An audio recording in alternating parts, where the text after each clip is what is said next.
Rudolf Steiner indicated that all spiritual paths, all spiritual adventures and journeys lead to or from or through the heart. The heart, Rudolf Steiner said, would soon become capable of thinking. And the most modern science has found brain cells in the heart, and perhaps other places in the body, that the heart is capable of thinking and feeling and willing. And this whole idea of embracing the world and learning about the world, philosophically, religion, science, spiritual, but then digesting our experience, distilling our experience into a higher wisdom and passion for the world arising in the heart. All true breath exercises and proper breathing is somehow a weaving of the heart with the world.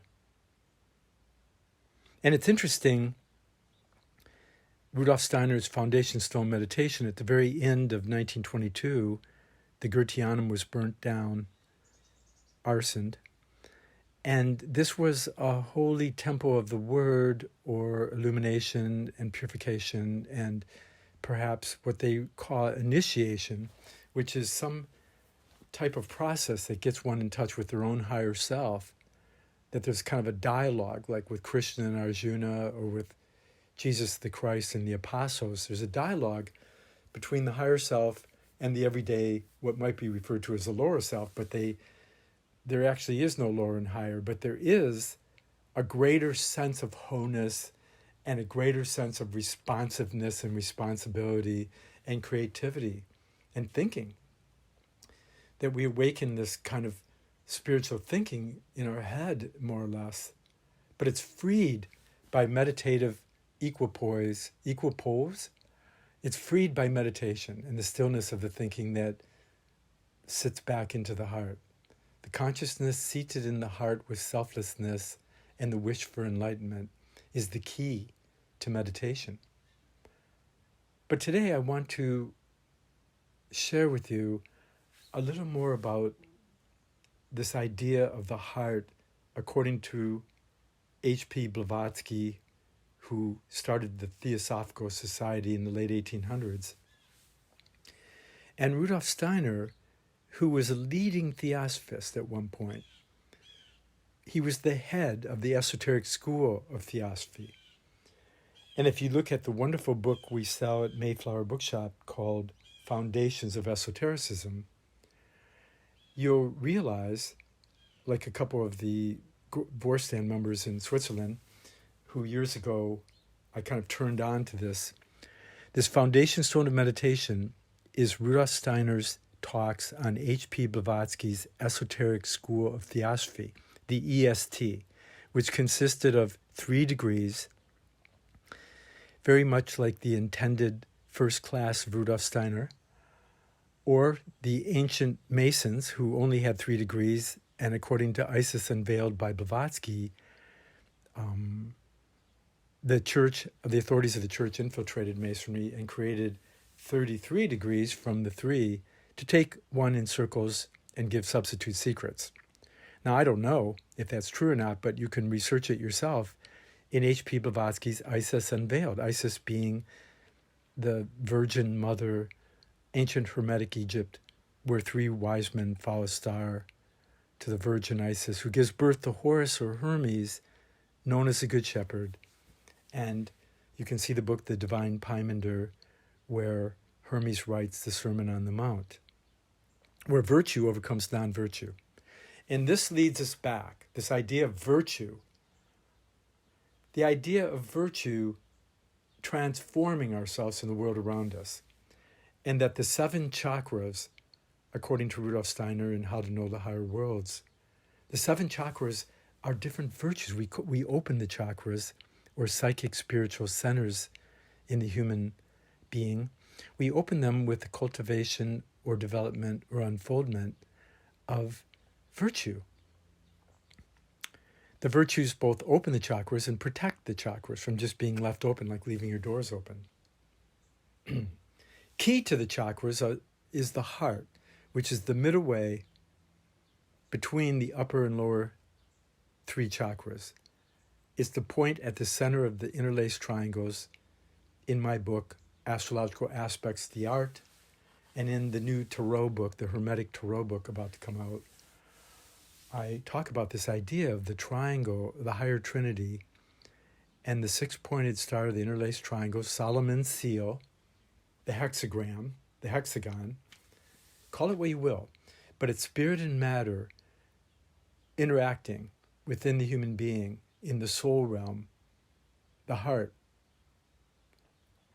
looking for a rhythm and a healthy relationship between spirit and matter. And I think a lot can be understood if we approach the heart in this manner. And especially when you think of the foundation stone, after the Goetheanum is burned in late 22 and in December, Christmas of 1923, Rudolf Steiner lays the new foundation for the new temple of the Goetheanum.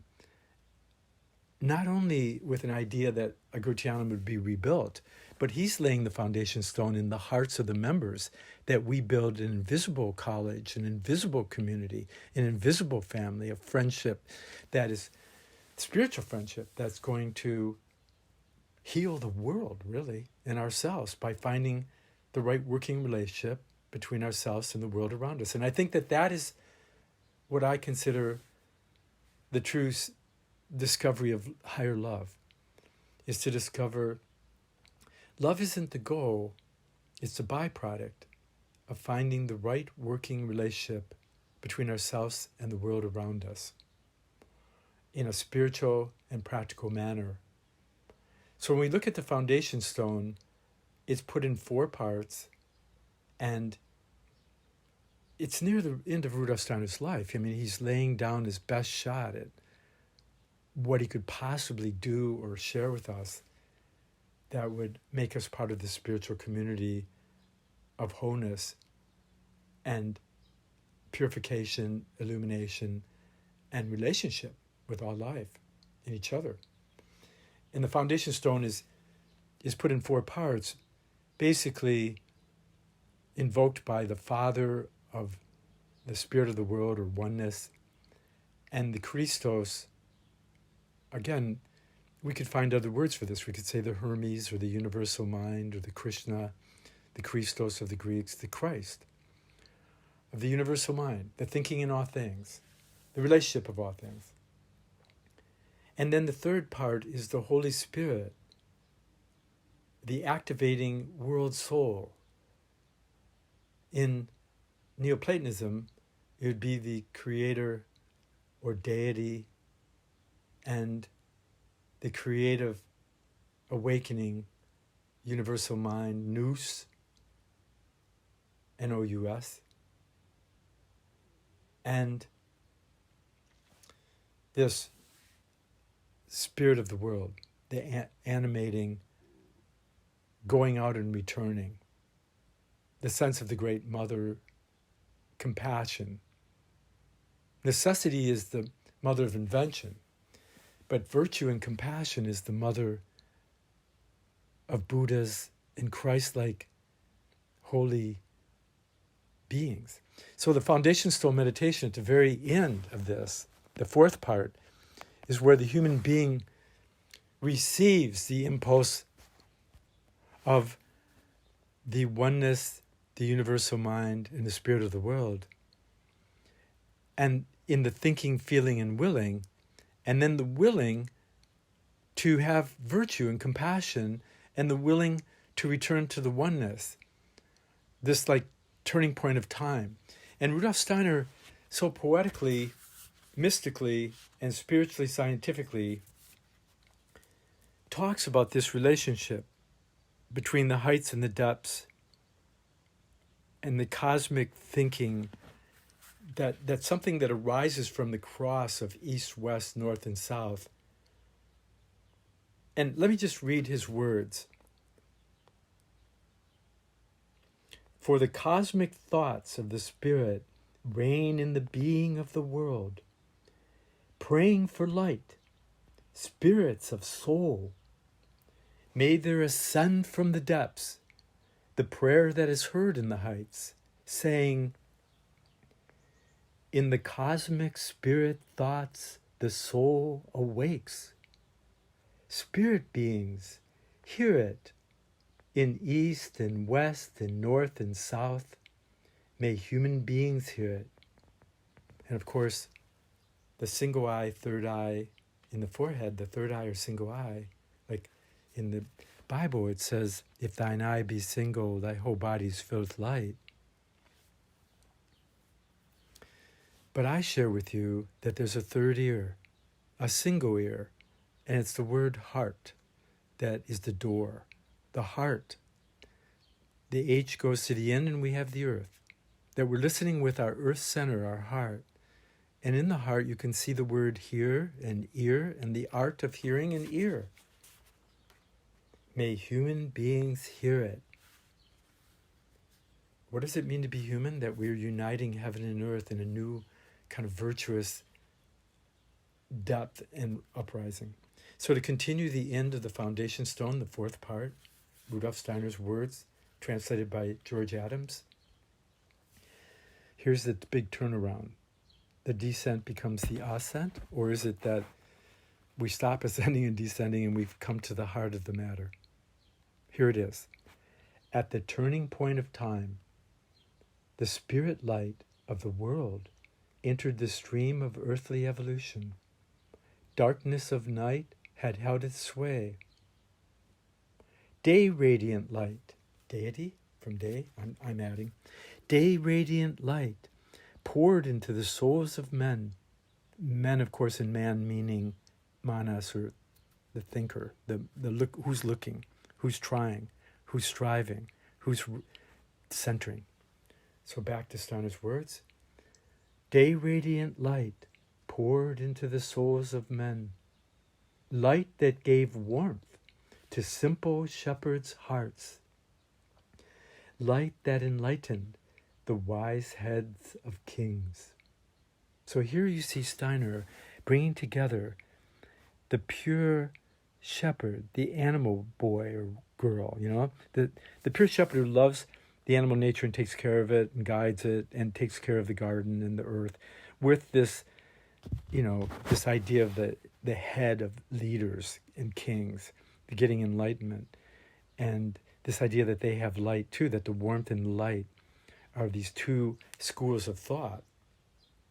The head and the heart, to me, are two wings of the soul that we need to have work together. Like the heart is the wisdom of the body, and the light is the knowledge of the world, basically. The wisdom of the world, perhaps, even. So Steiner says, light that gave warmth to simple shepherds' hearts, light that enlightened the wise heads of kings or leaders. So here's Steiner's words at the very end.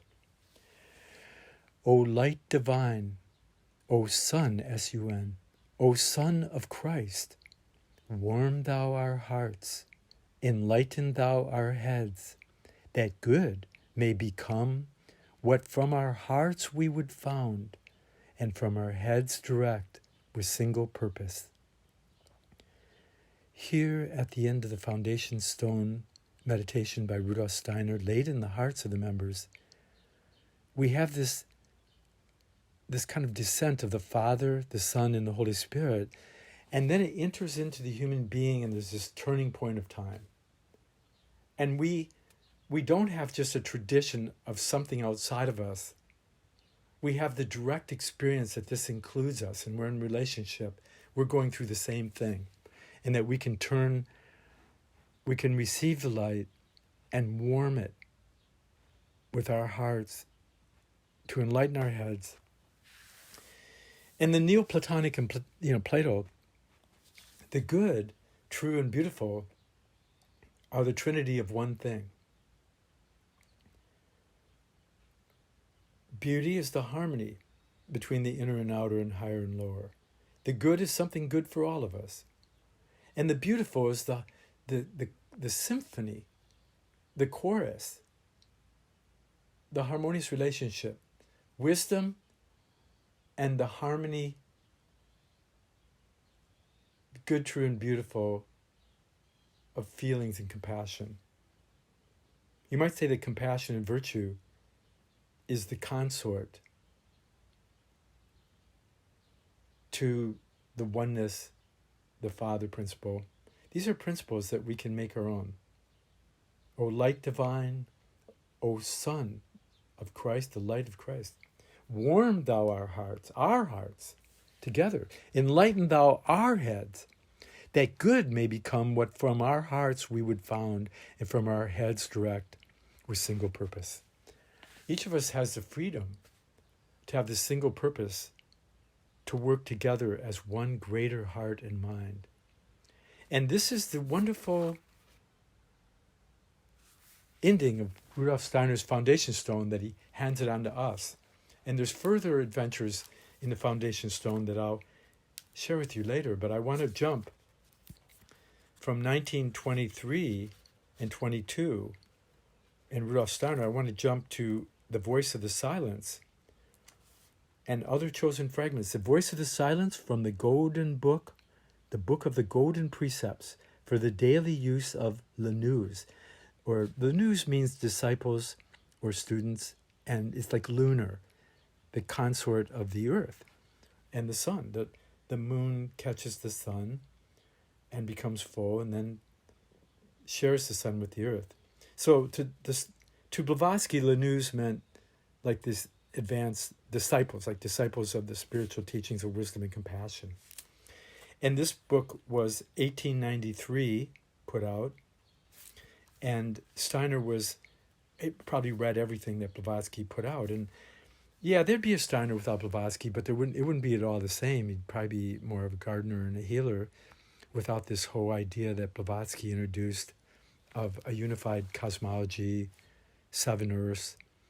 She introduced the idea of a universal spirit and deity that we could all tap into. And this universal spirit and deity, she also introduced with the universal spirit and deity coming forth by day, God, what we might call God, but it's really beyond that. It's deity. The Son, S-U-N, and the S-O-N of the oneness and primordial darkness of the Father. The second person of the Holy Trinity, third being the spirit of the world, the universal spirit. So Blavatsky really introduced, she brought the Bhagavad Gita over with her friend Judge. She introduced the voice of the silence, which hanging out with the Dalai Lama a long time ago, he admitted and told me that I was right, that it is the great version of the Heart Sutra, the Mahayana, Prajna, Paramita. Mahayana is the great vehicle of compassion through the heart. And the Prajna is the right view of emptiness, selflessness, that can grasp the 6 petals of the heart and add the 6 virtues that would fully awaken the heart to make it a 12-petaled. I mean, Rudolf Steiner goes a little bit into this in his own way, but I think we need all these teachers to fill in the little holes. So Blavatsky introduces this idea of the universal spirit, deity, and she introduces the idea of karma and reincarnation, the reincarnating soul that transcends gender identity and any distinction of race, class, position, money, and so on. Blavatsky and Steiner both said that if the human consciousness, the collective consciousness of humanity on the planet could really understand reincarnation and karma, that overnight peace would come to the world. Blavatsky also introduced to the West this wonderful spiritual practice book, The Voice of the Silence, integrating all spiritual practices from the past, just like Rudolf Steiner did. And she based it on yogic, Mahayana, and Vajrayana principles. The 7 notes of music that unite heaven and earth, very similar to the apocalyptic trumpets and so on, the angels, seals that Rudolf Steiner goes into. And she introduces the 6 and 7 virtues, the 7th virtue being Prajna, but the 6 virtues of the Tibetan Buddhists and many others, that virtue overcomes non-virtue, just like in the Gita and many other places, the Hermetic legends. And she taught Prajna, which Chogyam Trungpa approaches in a unique way too. And she's the first to introduce to the West the ultimate mantra of great compassion. Introduced Tibetan Buddhism, but also introduced the mantra of great compassion, Om Mani Padme Hum. Om Mani Padme Hum. Om is the higher self, or the deity, or the universal spirit that transforms the Mani Padme Hum, that transforms the thinking, feeling, and willing, that transforms the body, speech, and mind into the Buddha, Dharma, Sangha, the principles of the Father, Son, Holy Spirit, the Father, Universal Mind, and Holy Mother, the oneness, Universal Mind, and the World Soul. So I hope you're appreciating or gaining something here, some insight into these spiritual teachings that are available to us that we have to integrate into our own life and make our own. And not only receive, but to shine and radiate these out into our daily life as an art, as a spiritual science, as a lifestyle, as a gardening tool for making friends and family. So when we go to the voice of the silence too, thinking about that fourth part of what's founded in the heart and what with single purpose becomes light in the world through our thinking. And we go to Blavatsky's voice of the silence, which is in 3 parts. All initiations originally were threefold, consisting of spirit, soul, body, and body, soul, spirit, with the 7th principle being the Prajna self that can grasp the interlaced triangles, which is a symbol of the Theosophical Society with an Ankh at the center. Very interesting. Blavatsky's a very amazing character. Rudolf Steiner called Blavatsky a world event that introduced what was once secret esoteric teachings of every religion, philosophy, and science to the masses. Einstein studied her, Martin Luther King studied her, Gandhi studied her, Einstein, Manly Hall, Rudolf Steiner, and many others. So in the voice of the silence, which is divided into the voice of the silence and then the 2 paths of the eye and heart, the 2 wings of the soul I mentioned, then it goes into the 7 portals of the 7 levels of consciousness, or the chakras, the virtues, the 7 days of the week in musical notes. And then it goes into the interesting trinity of the Vajrayana, transforming the thinking, feeling, willing into the Dharmakaya, Sambhogakaya, Nirmanakaya, the 3 immortal bodies of the Buddha being selflessness, joy, beauty, singing, dancing, celebrating. And the 3rd being the Nirmanakaya, which is to show up, just to show up wherever needed to make the world a little better place. And she goes into her own way of saying that in the Voice of Silence. But I want to read to you, if you think about Rudolf Steiner's 4th part, I want to read to you this from the Voice of the Silence, 1st chapter. If through the hall of wisdom thou wouldst reach the veil of bliss, disciple or student, close fast thy senses against the great dire heresy of separateness that weans thee from the rest. Now, mind you, in ancient India, the only sin was that you acted out of separateness that caused unnecessary suffering. That we act out of unity or a trinity, it can bring healing. This is Robert of Mayflower's view. So let's continue reading H.P. Blavatsky from the Voice of the Silence.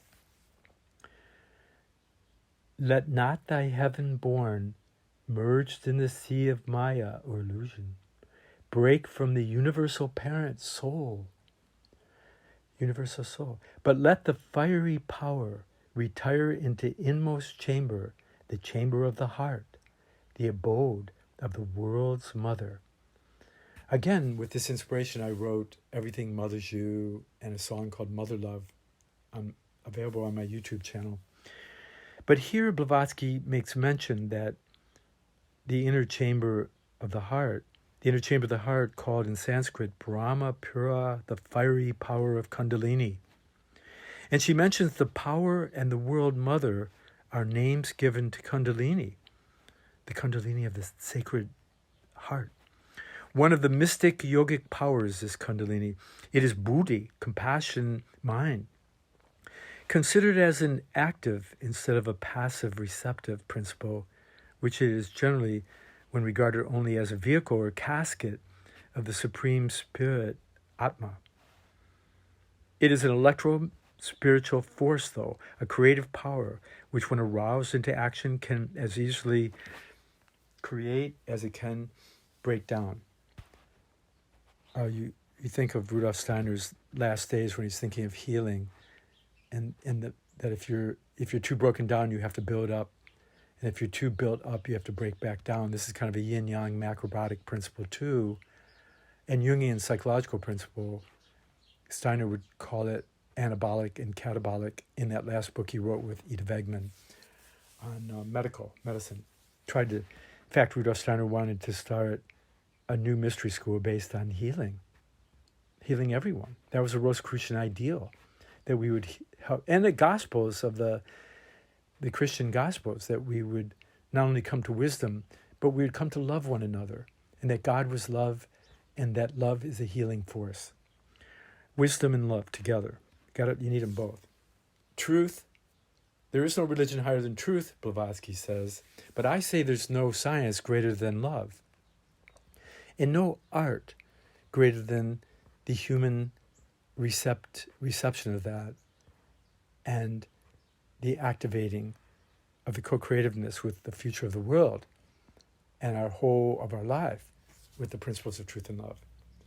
So Blavatsky talks about this kashara, like later, after, well, let me read Blavatsky again, because Spielberg and Lucas used her too for Star Wars, not just Steiner's ideas, and Lord of the Rings too. These people read Blavatsky too.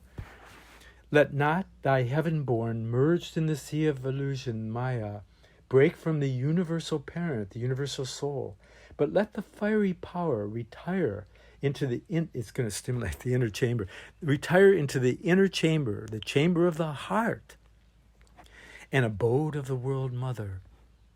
Then, from the heart, that power shall rise into the sixth, the middle region.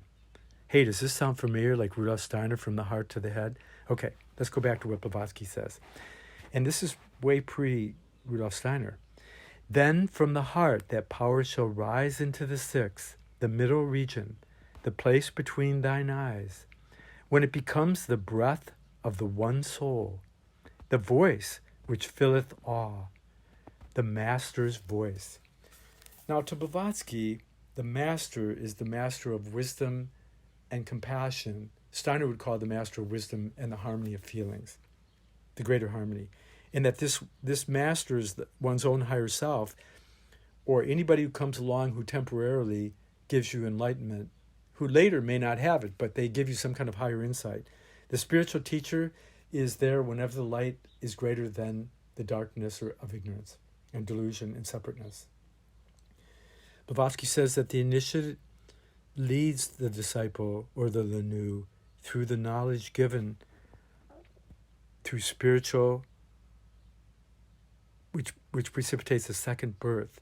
It's called the father, guru, or master. And Blavatsky says, from the heart, after the fire goes into the world mother heart, the abode of the world mother, then from the heart that power shall rise into the sixth chakra, right? The middle region, the place between thine eyes. And when it becomes the breath of the one soul of the universe, the world soul, when it becomes the breath of the one soul, the voice which filleth awe, thy master's voice, or thy higher self. And here's what Blavatsky says then. 'Tis only then that thou canst become a walker of the sky, who treads the winds above the waves, whose step touches not the waters. Before thou settest thy foot upon the ladder's upper rung, the ladder of the mystic sounds, thou hast to hear the voice of the inner God, the higher self, in 7 manners. And then she goes into this, the beautiful music, The first is like the nightingale's sweet voice chanting a song of parting to its mate. The second comes as the sound of the silver symbol of the Dhyanis. Those are the planetary spirits, the archangels, awakening the twinkling stars. The next is the plaint melodious of the ocean sprite imprisoned in its shell. She goes on. And after that, she goes on to the 7 virtues. So you see, you can see this idea of becoming a skywalker, the walker of the sky. And Kasara, the skywalker or goer, Blavatsky says, that we're going to go. The way to go. Blavatsky says, as explained in the 6th Adhyaya, of the king of mystic works, the Deya Shivari, the body of the yoga becomes as one formed of the wind, as a cloud from whose limbs have sprouted out. Think about Steiner's foundation stone where he talks about the limbs too. A cloud from which limbs have sprouted out, after which he, the yogi, beholds the things beyond the seas and stars, beyond, above and below. He hears the language of the devas, the angels, higher and lower angels, and comprehends it and perceives what is passing in the mind of an ant. So this is Blavatsky's, very similar to Rudolf Steiner's, O light divine, O S-U-N, O Son of Christ, warm thou our hearts, enlighten our heads, that good may become, not just being good, but that good becomes, it's a becoming. What from our hearts united with our hearts, we would find, and found as a foundation stone, and from our heads direct.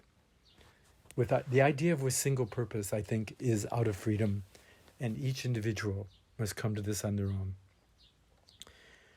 So let's say that I did a good job of sharing with you a subtle spiritual harmony between Rudolf Steiner and Blavatsky. And Rudolf Steiner, in a very real way, I mean, nothing's totally true, but I think Rudolf Steiner is the continuation of Theosophy. And, when you look at Blavatsky's esoteric character of the Gospels, which I'll go into in another sharing with you, you can see her emphasis on St. John's Gospel and the Word, big time. The Solar Logos, second person of the Trinity. And you can see Blavatsky's collected writings where she says Michael, the archangel, is the head of this time spirit of this time we're in. And she talks about the 7 earths, which she calls the 7 rounds. And each round has 7 in it and 7 sub-cultures within that, of which we're going from the Pisces age to the Aquarian age in the next couple hundred years. But with the Jupiter-Saturn conjunct in Aquarius recently, we have this inkling of this. Some of us, in our thinking, have transcended the material worlds, but in our hearts, we've actually gone further to reach the 6th seal, the 6th level of where the heart and the head unite with a single purpose. And that single purpose is peace on the earth and peace within ourselves. Some kind of, I wish I had enlightenment so I can help all those who suffer. That's kind of saying the same thing about heart-head. So please send me your questions. Please consider donating for the work and the computers and all the stuff you have to do to get this stuff out there. And you can donate to mflower@aol.com on PayPal. You can tune in to mayflowerbookshop.com. You can tune in to the YouTube channel. You can suggest how else I can get the message out. I believe that we're at a time where we have to take the best and leave the rest and unite our hearts and minds in a deep universal soul of spiritual wisdom and heart and love, loving kindness and compassion with a will to the good, true, beautiful, that we can help the world and help by helping ourselves in this better way. The time is now to cease the ever-changing modifications of the mind that don't go anywhere, and to root in the heart, to flower in our everyday. Bless your hearts. This is Robert of Mayflower Bookshop in Berkeley, Michigan, mayflowerbookshop.com. May all beings find happiness and the true causes of happiness. Om Mane Padme Hum. May good prevail.